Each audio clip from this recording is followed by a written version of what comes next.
Trending ngayon ang paghahamon ng mga supporters ni Catherine Bernardo kay Daniel Padilla na kung may balls daw si Daniel ay humarap sa mga Kathniel fans at aminin ang totoong dahilan ng hiwalayan nila ni Catherine Bernardo. Kung hindi daw niya kayang gawin, yun ay mag-public apology daw si DJ kay Catherine Bernardo at sa kanilang Kathniel fans. Marami ang galit ngayon kay Daniel Padilla dahil nga sa panloloko niya kay Catherine Bernardo ng harap-harapan. Kaya naman deserve daw ni Catherine ng public apology pati na rin ang mga Kathniel fans dahil sila daw ang naglagay sa kanila sa kasikatan na tinatamasa nila ngayon.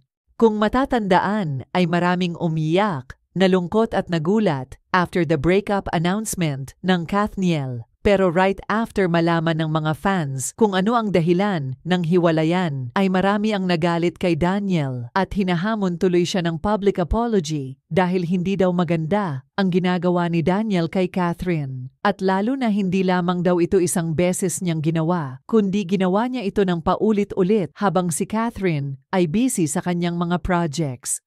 Hinihingi ang public apology ni Daniel dahil hindi lang daw si Catherine ang naapektuhan dito at hindi daw naging magandang halimbawa si Daniel at Andrea sa mga kabataan. Lalo na ang ginawa ni Daniel na panloloko sa mga kababaihan dahil nagiging habit na daw niya ito at hindi na iniisip ang mararamdaman ni Catherine basta makaroon lang siya ng sariling kaligayahan. Mas lalo pa nainis ang mga fans nung naapektuhan na ang health ni Catherine sa sobrang pagpayat niya dahil na rin sa stress niya kay Daniel. At the same time, working din si Catherine. Kaya naman marami ang nakisimpatya kay Catherine dahil sa nangyaring hiwalayan nila ni Daniel. Ang dami din tuloy ang nagsabi na sa tuwing magkasama daw si Daniel at Catherine ay nakamaskara daw si Daniel dahil hindi naman daw pala yun ang totoong ugali ni Daniel na mabait siya sa harap ng camera at sa mga fans. Pero pagdating pala sa relasyon nila ni Catherine ay iba daw ang ginagawa pala ni Daniel. Maraming mga kababaihan ang hindi natuwa sa ginawa ni Daniel at lalong hindi makatarungan daw ang naging treatment ni Daniel dahil habang si Catherine ay stress at depressed, ito naman si Daniel ay nagpapakasaya sa ibang babae. Lalo pa pag nagpapaalam daw itong si Daniel ay hindi totoo ang lugar na kanyang sinasabi kay Catherine. Yun pala ay nagpapakasaya ito kasama ang ibang babae. Tinawag din na fake si Daniel at mas mabuti daw na tanggalin na rin niya ang kanyang maskara kapag nakaharap sa mga tao o fans dahil wala na daw maniniwala sa kanya. Hindi na rin daw nila ito susuportahan dahil sa mga panloloko niya sa mga kababaihan.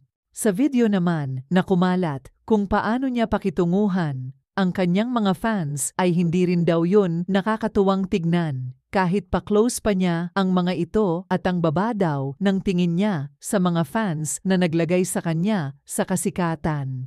Kung tutuusin daw, maswerte siya dahil na-partner siya kay Catherine dahil isang magaling na artista at may class na babae si Catherine kaya nahatak daw si Daniel siya pataas. Pero wag daw dapat niyang ugalihing paikutin at lokohin si Catherine o mga babae dahil babalak naman daw lahat ng mga pasakit na ginagawa niya sa kapwa niya, lalo na kay Catherine.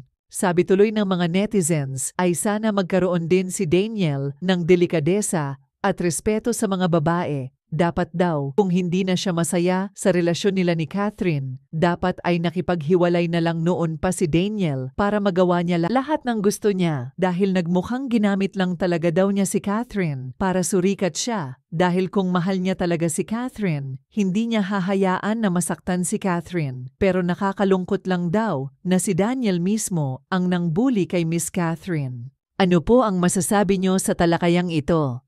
Kung mayroon kayong payo, opinyon, saloobin o kuro-kuro, please leave a comment. At kung nagustuhan nyo naman ang video na ito, give me a thumbs up, hit the notification bell para updated kayo sa mga bagong videos and don't forget to subscribe. Salamat po.